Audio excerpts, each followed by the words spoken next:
We entered Korea to defend it from the communists with few tanks. The North Koreans were well equipped with Russian-made tanks.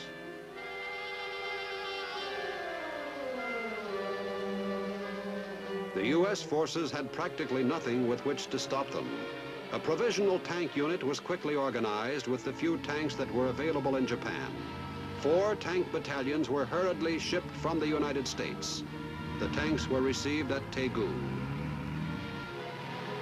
With the arrival of tank units in Korea, things became more balanced. U.S. tanks as part of the UN force swung into action quickly. The North Koreans had made it rough in the early days of the conflict, for they had no opposition. Now they were feeling the brunt of our power. U.S. forces were able to stop the communists and hold them. The establishment of the Pusan perimeter permitted us to build up an offensive force. This was largely due to tank support. During this holding action, maximum advantage was made of long-range direct tank fire and small, hard-hitting tank elements to maintain the lines.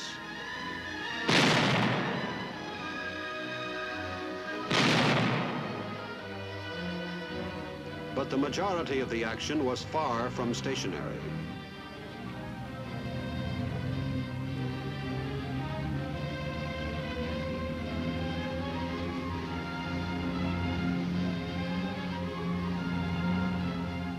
On August 30, 1950, 9 weeks after the communists had attacked in Korea, the 24th Division, supported by tanks, attacks a hill near Pohang.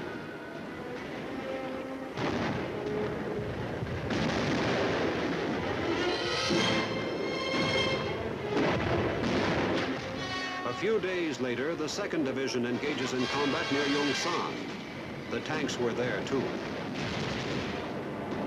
They left their mark upon the North Korean army.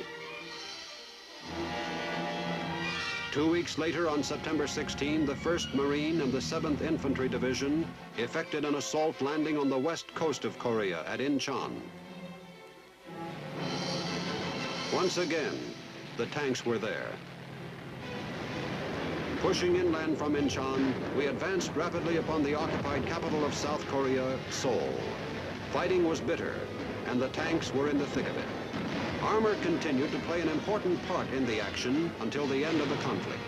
Once again, as in World War II, it was proved that armor was effective in spearheading offensives.